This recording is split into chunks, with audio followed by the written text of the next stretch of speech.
Hello, welcome back. Today we're going to pick up what we were doing with our NAS device the other day. What I've done is I have copied over some files already. So I haven't actually put any services on. If we look here, I called my NAS device BogCube02 in my last video, and I've actually put a few files on there at the moment. Not many, but just a few, just to get started. And we've also got some files in the shared folder, which is actually just a duplicate. Okay, what we can see here, I am logged on to my device and I'm logged on using that user account What the Flash, and this is my home folder, and I'm using about 7.4 gig at the moment. In the shared folder I'm using 1.9 gig, and that's just to show that we've got some files. Now obviously that's still predominantly empty, but what I thought I'd do on this video is we're going to assume that we're at the stage where we've got some files on here. We haven't actually got any useful services at the moment apart from some shared folders, but that's what most people use the NAS for anyway. We're going to have a look at changing or increasing the size of our storage. So let me grab another browser window, get signed in as the admin. I still don't know why there's an account called mom saved in there, and my password. And there's a bunch of log files. We can have a look at the media. So we're only using 7.4 gig out of our 460 odd or whatever it was that we had, which is still very, very small. Now let's have a look at the storage manager, I think it will be. So the storage manager tells us that we've got 7.4 gig in use, and if we look at those two drives, drive 1 is a 465 gig drive and drive 2 is a 931 gig drive. As we are using SHR or Synology Hybrid RAID, we only get the size of the weakest link. So this drive is a mirror of this drive, and therefore there is 400 gig on this drive that isn't being used. Now this is an unusual starting place, not realistic at all. Most people, when they buy a NAS, are probably going to buy it with 2, 3, 4, 6 terabytes to start with, maybe higher depending on when you're watching this, I suppose. As a reminder, the front just pops off on these 2 bay ones from the sort of 2020 through 2023 or 4, I think. I'm not sure if the 25 ones will. And we've got drive 1 and drive 2. We want to upgrade drive 1 first of all. The aim of this video is to upgrade this, upgrade the storage in here without losing any media or losing any settings or losing any services. Now we don't actually have any services running yet, so this is, we're not going to lose anything anyway in that sense. So let's do locate the drive, and then the driver indicator will flash. So if we go locate, and then disk 1 is indicated yellow on the NAS device now, which is this one here. Maybe it's more useful if you've got like a 7 bay or a 9 bay or something, I don't know. Recommended approach to do this is to turn it off. I've done this quite a few times and it doesn't seem to matter to just do this sort of live while it's on. So what I'm going to do is I'm just going to pull it out. When I pull it out, the thing is going to recognize that the storage pool is now degraded and it's going to start complaining. I'm going to get some messages, like an email. This will start beeping, but this is all part of the fun, I suppose. So let's pull out drive 1. So drive 1 is out now. Drive 1 is there on my table, and let's have a look at the, I suppose it hasn't, oh there we go. So the web interface, oh there you go as well.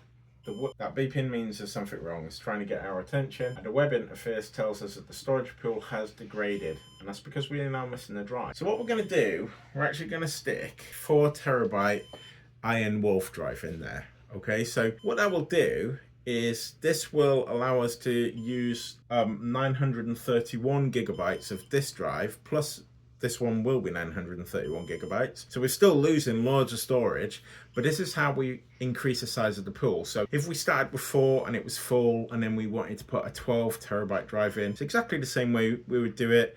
We're going to add a new drive, and then we're going to expand the size of the volume once the RAID has been repaired. So let's put that one here. Let's pull off these little slides. They just sort of click off. Just this bit here. Just pulls away. This will just slide out. I say that and it's not sliding, but it does come out. Just a little bit of compression there. So we'll move that one over there. We'll put this one in place, the new drive. Same sort of thing in reverse. We're going to, so we've got our 4 terabyte drive in. We're going to get this lined up there. Click, click, click. Nice and easy. On this side, there's like a little sort of hook at the end, if you see. So just hook it onto there. It should already be lined up then. Click, click, click. Last one didn't click in very easy. There you go, it's in now. And then we're going to push this back in, and there's a little arrow at the top there. I don't know if you can see that on the camera. That tells you it's up. So we're going to push it back in. Okay.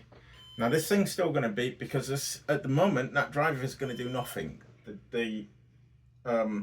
The NAS doesn't know what to do with that. So when we're back on the web interface, let's go back into overview. You can see disk 1 is showing us out, and then we've got a new message. The system detected that storage pool 1 can be assembled. So let's click on storage pool 1. We can see volume 1 is degraded. Click on that.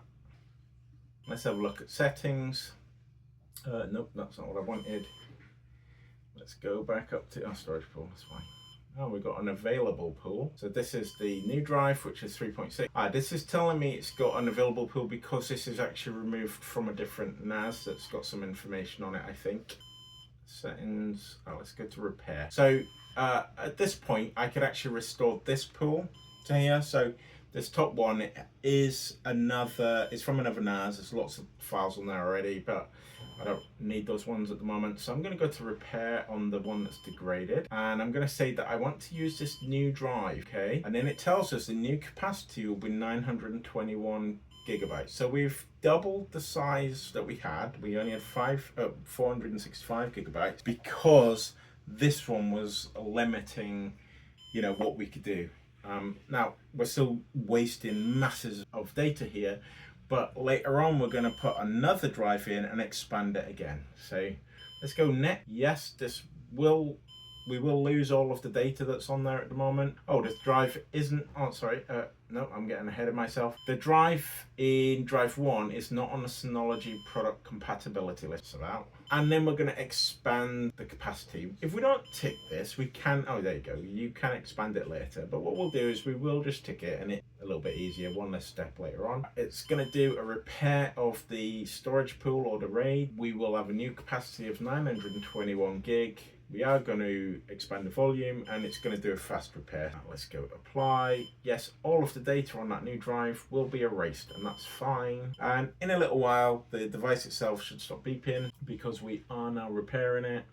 We're initializing the drive. Once it goes beyond initializing, I think that's when it stops beeping. That doesn't mean the drive is ready yet. If we did lose this drive whilst this one is still being repaired, then we've lost all the data. So there is a slight risk, but it's highly unlikely to catch you out. So at the moment, storage pool 1 is still 455 gig. We are still able to look at all the data. If we go to see the home, not that one though. We can still see all of our data. We can still move folders. So we've got a folder here called more files. So we could move more files to some more files, and I didn't actually move it. All it did was it told the sort of table at the front of the drive that, okay, if you need any files that are in there, they are now under a different name rather than the name that they used to have. So it didn't actually move anything, but I'm just showing that we can still write to the volume. Everything seems to be fine. We're still initializing the drive. We're up to 63% at the moment, and they're in off 64%. Look here. So we've got a bunch of messages. So the storage pool was degraded. That was when one of the drives was removed. The system detected our new drive and that it is not in use. We can go to the storage manager and correct that, and that's where we are anyway. We're in the storage manager, and it's told us that the storage pool can be reassembled. Right, okay, so you may have noticed that it stopped beeping. We don't have any indication of problems from the outside of the unit. Now, inside the unit, we are repairing. Okay, so that means at the moment, whatever data was on this drive, or whatever information, data, settings, flags, etc., that is all now being copied from this one onto this one, and the pool is now once that's complete, the pool will be increasing size.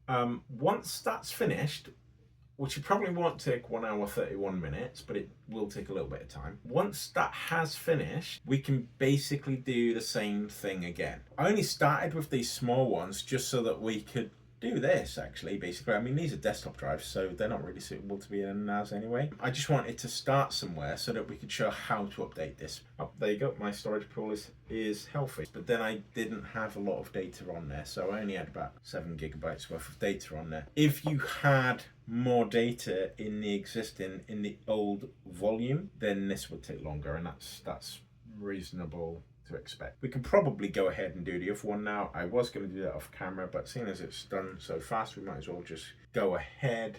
It looks like everything's happy. It looks like it's a happy thing. I think we'll have a message. The system successfully repaired it, so we are good to go. Now, I will have also received some messages on my mobile phone using Active Insight to tell me, and I probably also got some emails as well, to tell me there's something wrong. But, you know, that's, we'll just mark those as signed off. I can't show those because my phone is actually the thing that's doing the videoing of this at the moment. So let's go ahead, let's do it again. So push that button.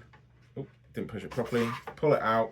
Thing's gonna go crazy again. I can still feel that spinning actually. That's still spinning right now. So it was still doing something. I can feel a sort of, it's kind of hard to describe it, but it's like a centrifugal sort of feeling where it's like trying to pull itself into a different place to where you have it. So storage pool 1 is degraded. If we look back in here, we can still see everything. If we look inside Finder, which is probably where most people are going to be using, we can have a look at whatever this data was. So this, let's have a look at the Cyber document. You know, everything still works. We can still look at all this data. So if we wanted to know something about the cybersecurity body of knowledge, you know, everything's still working. We've got one drive down, but that's fine. So if we had a failure, if we really did have a failure, if this drive just died, which can happen, then we would go on, you know, Amazon or another shop, buy a new drive, buy a replacement one, either the same size or bigger, you know, whatever works out a good value at the time, and plug it in. Now, personally, if one died, I'd buy a bigger one, even if I don't want to buy 2 bigger ones right now, because you can always update them later. You can, you know, we can buy the bigger one now, and then later on, we could get another bigger one, and then expand our pool size at the same time. So I'm taking off the little side things, removing that drive, put it in a pile here. That's, again, same as before, drop it in, make sure it's sat properly, nice and lined up at the bottom there. We'll get this little hook on, which is there. It's a bit harder when I'm sort of looking to the side of it. Click, click, click. Yeah, easy. Hook. Come on, get in. Click, click, click. Okay, all ready to go. So this one, and we are looking at up. I don't know if you can see that on the camera because I can't see it very well.